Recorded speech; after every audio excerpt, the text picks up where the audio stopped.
Assalamu alaikum students. Well, I hope you are doing well. In this video, is my fourth video, and for class 9th, I'm going to discuss a topic from atoms and molecules, and that is chemical formula. Okay, so जो third lecture था, it was about ionic compounds, और इसमें actually हमें ionic compounds की formula के बारे में ही पढ़ना है. Let's get started with the definition of chemical formula. Chemical formula represents the composition of a molecule of the compound in terms of symbols of the elements present in it. जो chemical formula है इससे हमें ये क्या होती है, इससे क्या पता चलता है. सिंपली जब भी आप किसी चीज़ की केमिकल फॉर्मूला किसी भी कंपाउंड की केमिकल फॉर्मूला देखते हैं तो आप लोगों को उसकी कंपोजिशन के बारे में पता चलता है कि कौन कौन सा एलिमेंट एक कंपाउंड में प्रेजेंट है. किससे पता चलता है? क्योंकि वहाँ पे सिंबल्स ऑफ एलिमेंट्स को यूज़ किया गया है to represent the formula of compound. ठीक है, एलिमेंट्स की सिंबल्स को यूज़ किया गया. देखिए, कंपाउंड की फॉर्मूला होगी, एलिमेंट्स का सिंबल होगा. एलिमेंट्स की फॉर्मूला नहीं हो सकती. ठीक है, सो फॉर्मूला जो है वो मॉलिक्यूल की हो सकती है या फिर कंपाउंड का हम बोल सकते हैं, लेकिन एलिमेंट्स जो है उनका सिंबल होता है. Like hydrogen, H for hydrogen, like oxygen का O है, सोडियम का Na है. These are symbols, these are not formula. So जब एक कंपाउंड बनता है तब हम फॉर्मूला यूज़ करते हैं और डिफरेंट एलिमेंट्स के सिंबल्स को यूज़ करते हैं to represent the composition. Again chemical formula जो है it tells us the kind of atoms, okay, and the number of atoms in a compound. एक compound में कौन सा kind of atom है और कौन कितने नंबर ऑफ एटम्स है. ठीक है, केमिकल फॉर्मूला से हमें पता चलता है. For example we have common formula जो हम सबको पता है, दैट्स H2O. ठीक है, H2O जो है ये किसको रिप्रेजेंट करता है? केमिकल जो इसका कंपाउंड है दैट इज हाइड्रोजन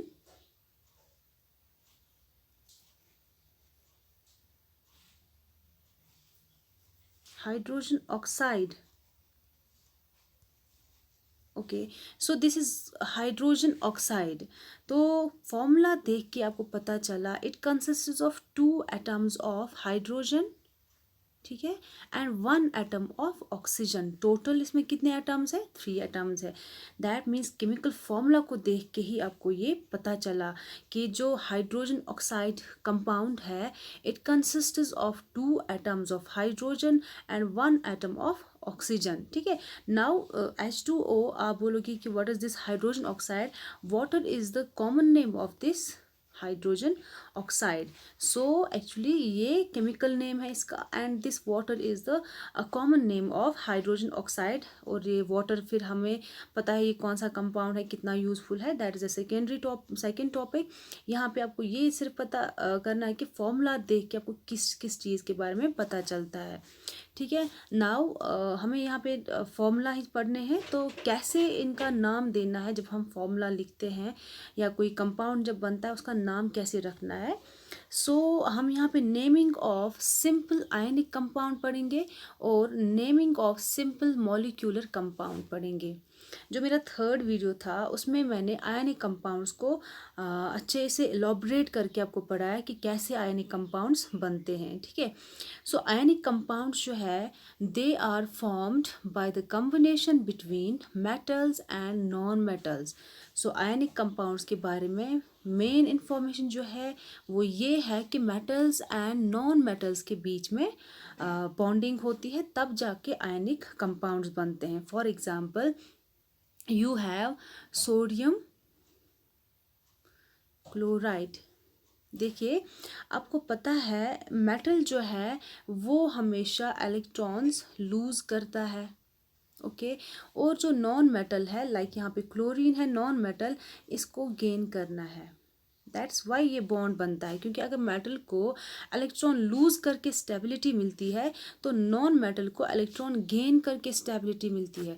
अगर ये मेटल इलेक्ट्रॉन लूज करना चाहेगा तो इसको सामने कोई होना चाहिए जो वो एक्सेप्ट करेगा. सो मेटल जो है they are the electron donors and non metals जो है they can be considered as electron acceptors. That means कि अगर किसी को कुछ देना है, सामने कोई ऐसा होना चाहिए जिसको वो दे. ठीक है, तो यहाँ पे मेटल देता है और नॉन मेटल एक्सेप्ट करता है. ठीक है, दैट्स वाई ये बॉन्ड बनता है और हम बोलते हैं कि ये आयनिक कंपाउंड है. ठीक है, सो आयनिक कंपाउंड जो है वो हमेशा मेटल और नॉन मेटल के बीच में ही बनेगा. ओके, सो जब हमें फॉर्मूला लिखनी है आयनिक कंपाउंड्स की, ठीक है, आयनिक कंपाउंड में क्या क्या है, एक मेटल होता है और दूसरा नॉन मेटल होता है. ओके, एक मेटल और सेकंड वाला जो है वो नॉन मेटल है. तो जब फॉर्मूला लिखनी है उसकी, तब क्या है, जो मेटल एलिमेंट है मतलब कि यहाँ से, ठीक है, that is written on the left hand side. जो आपका अपना लेफ्ट हैंड साइड है, जब आपका लेफ्ट हैंड है तो आपको देखना है कि ये, फॉर एग्जांपल मैंने यहाँ पे लिखा है तो this is my left hand side. तो जब आप ये वीडियो देखोगे तब आपको भी यही लेफ्ट हैंड साइड दिखेगा और ये राइट साइड. ओके, सो जब इसकी फॉर्मूला लिखनी है आयनिक कंपाउंड की, मेटल को हमेशा कहाँ रखना है, लेफ्ट हैंड साइड से, और नॉन मेटल जो है उसको राइट हैंड साइड से रखना है. ठीक है, this is a rule and we have to follow it. Next, metal element is named as such.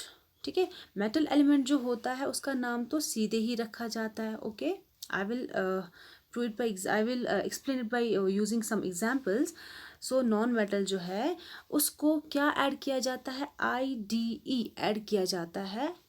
ठीक है, मतलब जो एक आयनिक कंपाउंड होता है, जो मेटल एलिमेंट होता है उसका नाम तो ऐसे ही रखा जाता है, लेकिन जो नॉन मेटल है उसका सफिक्स ऐड किया जाता है. सफिक्स मतलब लास्ट पे उसको कुछ और ऐड किया जाता है. लाइक यहाँ पे IDE ऐड किया गया है, लाइक क्लोराइड है, सल्फाइड है, ऑक्साइड है. Let me explain this with an example. यहाँ पे देखिए, ये मैंने लिखा है magnesium oxide. Okay, magnesium oxide is an ionic compound. इसमें मैग्नीशियम जो है वो मेटल है. ओके, और जो ऑक्सीजन है that is a non metal. ठीक है, सो मैग्नीशियम को कहाँ, अकॉर्डिंग टू रूल्स मैग्नीशियम को हमने किस साइड से रखा है, हमने रखा है इसको लेफ्ट हैंड साइड से, और जो ऑक्सीजन है नॉन मेटल उसको हमने राइट हैंड साइड से रखा है.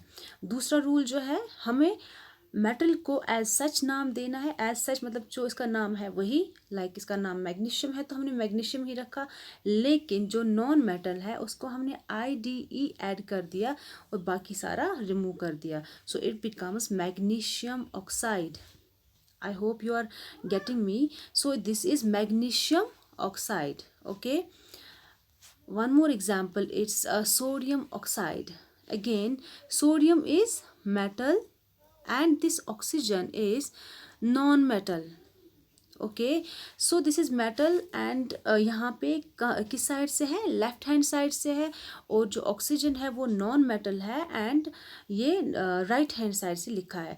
And this sodium is named as such as sodium.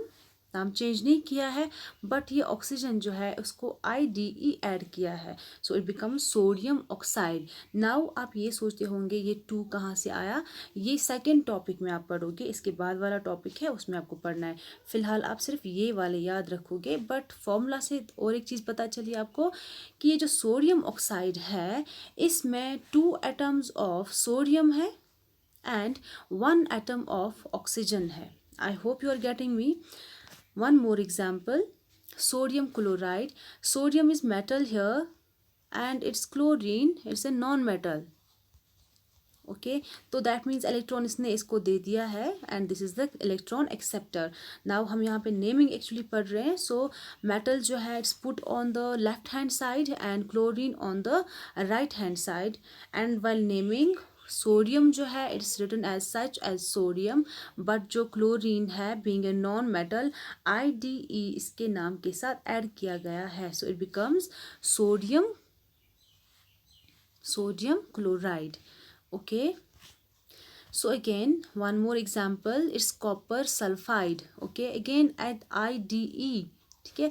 यहाँ पे कॉपर जो है ये मेटल है, वाइल एज सल्फर जो है वो नॉन मेटल है। ओके, सो कॉपर मेटल है तो it's put on the left hand side, while as sulphur is put on the right hand side, and copper is named as such, मतलब कि copper जो है उसका नाम कॉपर है तो कॉपर ही रखा हुआ है यहाँ पे, एंड जो नॉन मेटल है उसको IDE ऐड किया गया है, so it becomes copper sulphide. Now molecular compound, देखो आयनिक कंपाउंड में कंपाउंड बना between a metal and a non metal. Now molecular compounds जो है they are formed by the combination between two different non metals, मतलब molecular compound में दोनों elements जो है वो नॉन मेटल ही है, मतलब नॉन मेटल और नॉन मेटल के बीच में बॉन्ड बन रहा है, that is called as a molecular compound. तो जैसे आयनिक कंपाउंड्स के लिए रूल्स फॉलो होते हैं नेमिंग के वक्त, इसी तरह मॉलिक्यूलर फॉर्मूला के लिए भी हमें रूल्स फॉलो करने हैं। So while writing the formula of a molecular compound, the less electronegative element non-metal, okay, जो लेस इलेक्ट्रोनेगेटिव नॉन मेटल होता है, इलेक्ट्रोनेगेटिव मतलब फॉर एग्जांपल आपके पास है नॉन मेटल कोई, for example you have chlorine, okay, you have oxygen, ठीक है।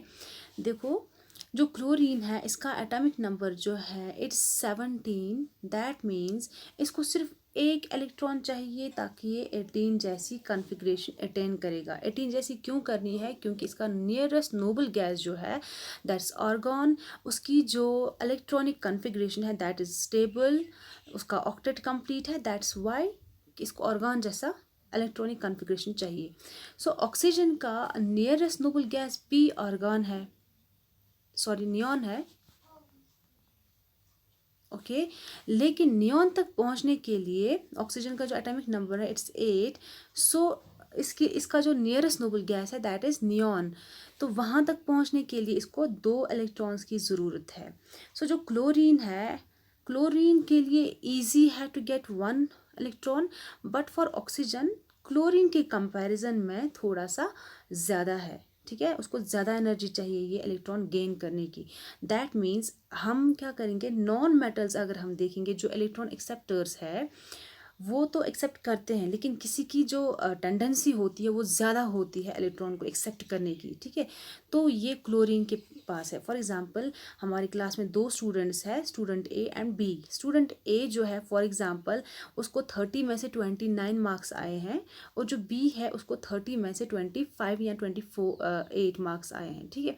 That means ए को एक मार्क्स चाहिए सो दैट वो थोड़ा सा स्टेबल हो जाए, टेंशन रहती है कि एक ही मार्क्स कम हो गया, लेकिन जो 2 मार्क्स वाला है, 3 मार्क्स वाला है, वो कितने मांग सकता है, ठीक है ना, उसको 3 चाहिए, तो 3 अटेन करने के लिए उसको ज़्यादा एनर्जी चाहिए, ज़्यादा मेहनत करनी है, ठीक है, लेकिन ए को उतनी ज़्यादा मेहनत नहीं करनी है, सो ए वाला जो है वो जल्दी से ये 1 मार्क्स गेन कर सकता है, लेकिन जो बी वाला है जिसको 3 या 4 मार्क्स की कमी है उसको थोड़ा ज़्यादा हार्ड वर्क करना है, ठीक है। सिमिलरली यहाँ पे क्लोरीन जो है उसको एक ही इलेक्ट्रॉन चाहिए तो ये इजीली ये अटेन कर लेता है, लेकिन ऑक्सीजन को 2 चाहिए तो बहुत ज़्यादा एनर्जी की ज़रूरत पड़ती है। तो ये इलेक्ट्रोनेगेटिव एलिमेंट्स होते हैं नॉन मेटल, तो इसकी इलेक्ट्रोनेगेटिविटी जो है वो ज़्यादा है as compare to oxygen, that's why यहाँ पे टर्म यूज़ हुई है लेस इलेक्ट्रोनेगेटिव। तो कंपेयर करना है, जो 2 आपके पास उस टाइम नॉन मेटल्स होंगे उनको कंपेयर करना है, देखना है कि किसकी ज़्यादा कैपेसिटी है, ठीक है। तो where as a more electronegative element is written on the right hand side, जो ज़्यादा इलेक्ट्रोनेगेटिव है उसको राइट साइड में लिखना है, और जो लेस इलेक्ट्रोनेगेटिव नॉन मेटल है उसको लेफ्ट हैंड साइड से लिखना है। अगेन जो इलेक्ट्रोनेगेटिव नॉन मेटल है, लेस इलेक्ट्रोनेगेटिव, सॉरी यहाँ पे लेस लिखना, so the name of less electronegative non metal is written as such, जो लेस इलेक्ट्रोनेगेटिव एलिमेंट होगा उसका नाम वैसे ही लिखा जाता है, लेकिन जो मोर इलेक्ट्रोनेगेटिव नॉन मेटल है उसको IDE ऐड किया जाता है। एग्जाम्पल से आपको ये क्लियर हो जाएगा। फॉर एग्जाम्पल यहाँ पे है हाइड्रोजन क्लोराइड। ओके, रूल्स को एक बार फिर से देखिए। Writing the formula of the less electronegative non metal is written on the left hand side. Okay, यहाँ पे देखिए ये लेफ्ट हैंड साइड से क्या है, less electronegative non metal. Okay, and जो क्लोरीन है वो है more electronegative non metal. Chlorine is highly reactive. देखो हाइड्रोजन जो है ये डिफरेंट सा एलिमेंट, आपको क्लास 10th में पढ़ना है हाइड्रोजन के बारे में, ठीक है। फिलहाल आप ये याद रखोगे कि ये क्लोरीन के कंपैरिजन में लेस इलेक्ट्रोनेगेटिव है और क्लोरीन जो है वो ज़्यादा इलेक्ट्रोनेगेटिव है। दैट्स वाई ये हाइड्रोजन लेफ्ट हैंड साइड से रखा गया है एंड क्लोरीन जो है वो राइट हैंड साइड से है। और नाम देखिए, hydrogen and chloride for more reactive element. So यहाँ पे IDE ऐड किया गया है।